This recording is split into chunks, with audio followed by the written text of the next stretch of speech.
Hoje eu quero iniciar o devocional de Hebreus 8, 9 e 10 com 3 perguntas para você.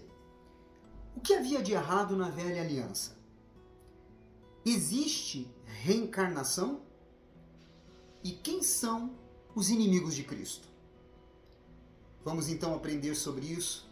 No devocional de hoje, estamos aí bem próximos do livro do Apocalipse, encerrando esta jornada que iniciamos de Gênesis, desde janeiro, até Apocalipse, no mês de dezembro.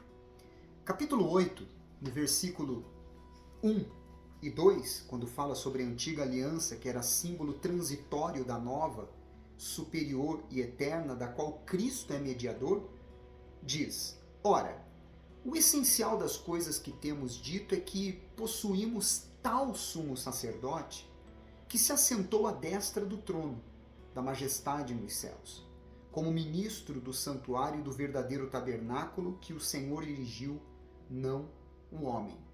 É importante dizer a você que a carta aos Hebreus, ela é muito elevada espiritualmente. Sabe, eu vejo como se fosse uma faculdade, um doutorado. Por isso que os assuntos são profundos e não somente aqueles ensinamentos básicos da fé cristã.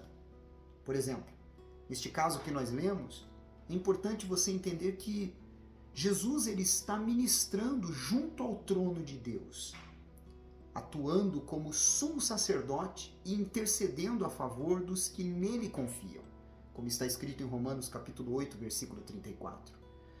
Não entrou numa versão atualizada do antigo tabernáculo, e sim na própria presença do Pai. O enfoque principal do que Jesus fez por nós está no céu e não na terra, num lugar espiritual e não num lugar que podemos ver, no verdadeiro santuário e não numa sombra deste.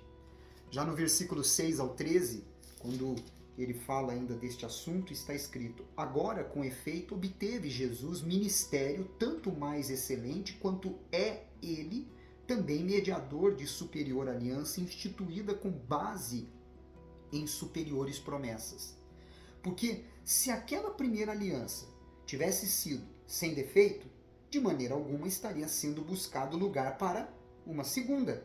E de fato, repreendendo-os, diz: Eis aí vem dias, diz o Senhor, e firmarei nova aliança com a casa de Israel e com a casa de Judá, não segundo a aliança que fiz com seus pais, no dia em que os tomei pela mão, para os conduzir até fora da terra do Egito, pois eles não continuaram na minha aliança.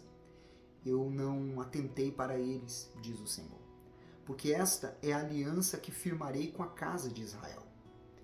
Depois daqueles dias, diz o Senhor, na sua mente imprimirei as minhas leis, também sobre o seu coração as inscreverei. E eu serei o seu Deus, e eles serão o meu povo. E não ensinará jamais cada um ao seu próximo, nem cada um ao seu irmão, dizendo: Conhece ao Senhor? Porque todos me conhecerão, desde o menor deles até o maior, pois para com as suas iniquidades usarei de misericórdia, e dos seus pecados jamais me lembrarei.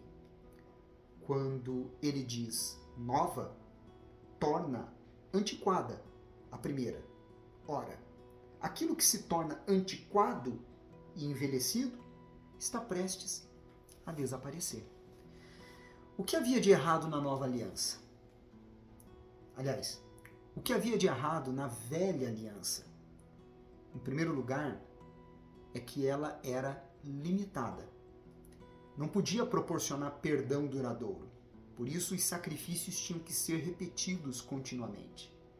O sacrifício de Cristo, no entanto, foi a solução permanente. Em segundo lugar, a velha aliança tinha no seu âmago julgamento e temor, mas a nova aliança, baseada na graça, ofereceu paz interior. Por último, a velha aliança não podia oferecer acesso direto a Deus. O sacerdote servia de intermediário para Deus e o povo. Entretanto, quando Cristo é o nosso sumo sacerdote, estamos nele e podemos estar na presença de Deus constantemente. A nova aliança, que significa novo acordo ou promessa, foi cumprida na morte e na ressurreição de Jesus Cristo. Ela promete que podemos conhecer a Deus por meio de Cristo se confiarmos no seu sangue como pagamento pelo nosso pecado. A nova aliança oferece os meios para que sejamos o povo de Deus, possibilitando fazermos a sua vontade e nos regozijarmos na sua companhia. No entanto, a nova aliança será manifesta de modo mais pleno quando Cristo voltar à terra.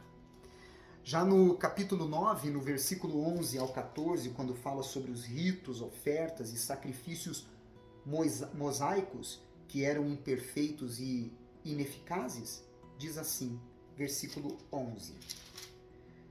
Ele continua quando fala sobre o sacrifício de Cristo não se repete, é perfeito e eficaz. Quando, porém, veio Cristo como sumo sacerdote dos bens já realizados, mediante o maior e mais perfeito tabernáculo não feito por mãos, quer dizer, não desta criação, não por meio de sangue de bodes e de bezerros, mas pelo próprio sangue, entrou no Santo dos Santos uma vez por todas, tendo obtido eterna redenção. Portanto, se o sangue de bodes e de touros e a cinza de uma novilha, aspergidos sobre os contaminados, os santificam quanto à purificação da carne, muito mais o sangue de Cristo, que se pelo Espírito eterno, a si mesmo se ofereceu sem mácula a Deus, purificará a nossa consciência de obras mortas para servirmos ao Deus vivo. O maior e mais perfeito tabernáculo trata-se do tabernáculo dos céus. A diferença entre o tabernáculo terreno e o celestial se compara à diferença entre fotografia de uma casa e a própria casa. Para entendermos como o sangue pode lavar os pecados, precisamos ver as coisas como os primeiros leitores de Hebreus as viam.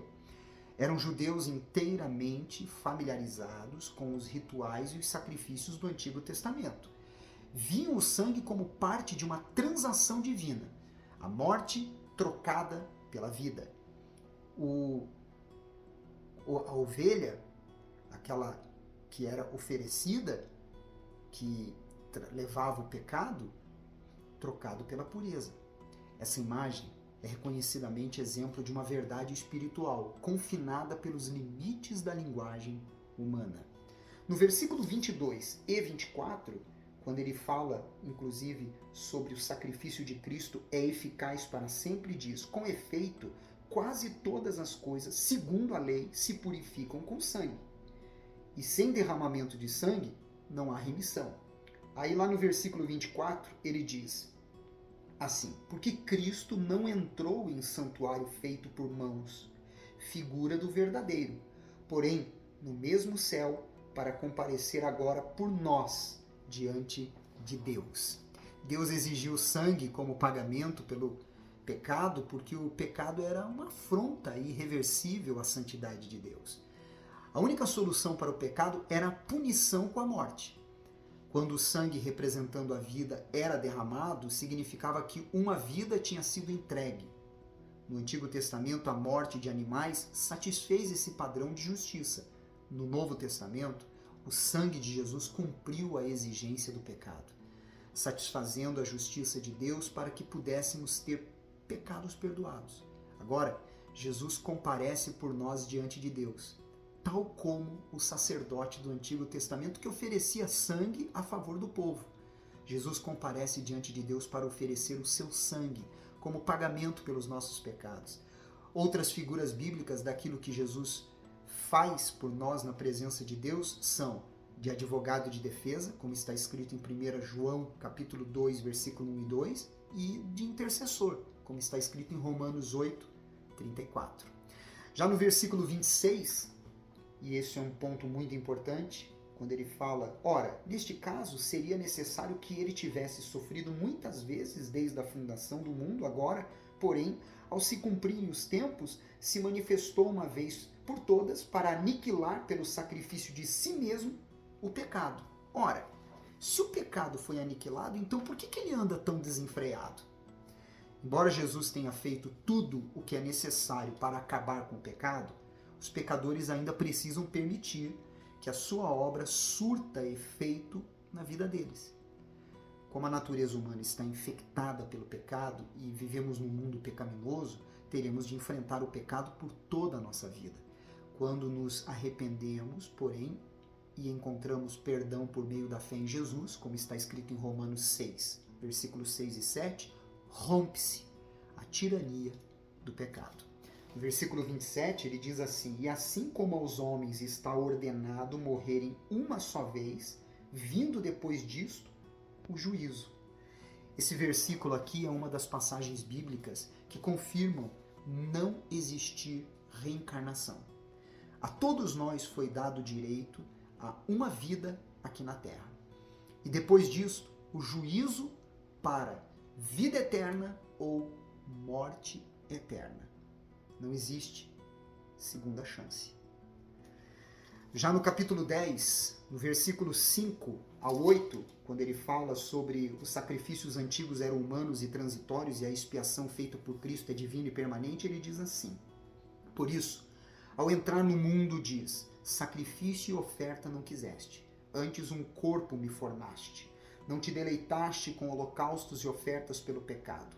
Então eu disse, eis aqui estou, no rolo do livro está escrito a meu respeito, para fazer, ó Deus, a tua vontade.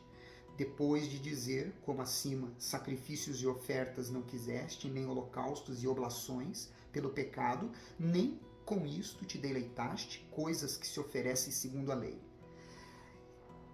É importante você entender que em si mesmo os sacrifícios ficavam aquém do que Deus desejava por parte do seu povo. Em certo sentido, eram apenas um meio para um fim maior. O que Deus queria era a plena obediência e devoção do seu povo. Assim, o que desagradava a Deus quanto aos sacrifícios era que às vezes as pessoas não passavam disso. Cumpriam a letra, mas não o espírito da lei. Tinham o ritual sem devoção sincera, vinda do coração. Já no versículo 13, ele diz assim: aguardando daí em diante até que os seus inimigos sejam postos por estrado dos seus pés. Os inimigos de Cristo são os que rejeitam as suas palavras e o seu sacrifício pelos pecados deles. Mas no alto da lista encontra-se Satanás, que instiga a incredulidade e a impiedade entre todos os outros inimigos de Cristo. Além disso, os que se opõem à igreja ou perseguem os cristãos são inimigos de Cristo, porque, para todos os efeitos, o perseguem. Está escrito mais sobre isso em Atos, capítulo 9, versículo 5. Agora, no versículo 35, ele diz: não abandoneis, portanto, a vossa confiança. Ela tem grande galardão. Com efeito, tendes necessidade de perseverança para que, havendo feito a vontade de Deus, alcanceis a promessa. Porque ainda dentro em pouco tempo, aquele que vem virá, e não tardará. Todavia, o meu justo viverá pela fé. Se retroceder, nele não se compraz a minha alma. Nós, porém, não somos dos que retrocedem para a perdição. Somos, entretanto, da fé para a conservação da alma. Para mantermos a confiança, devemos crer no caráter de Deus e alimentar essa crença em nossa mente através das lembranças dos livramentos que Deus nos proporcionou. Respostas que nos deu e, sobretudo, pelo seu Filho que morreu por nós. A perseverança é a alma da fé. Jamais uma fé sólida desiste. Essa perseverança é pautada na vontade de Deus e não na nossa vontade, pois neste caso não seria perseverança, seria teimosia. Podemos nos manter firmes, pois quem disse que voltará, disse também que morreria, e morreu. Disse que ressuscitaria, e ressuscitou. Então, se disse que voltaria, ele voltará. Os que conservam a alma salva e permanecem com Jesus até o fim, são estes que vão provar da sua presença eternamente. Se te ajudou o devocional de hoje, compartilhe esse vídeo. Amanhã eu volto com você, agora entrando no capítulo dos heróis da fé das Escrituras Sagradas. Você é especial para Deus. Eu te espero amanhã.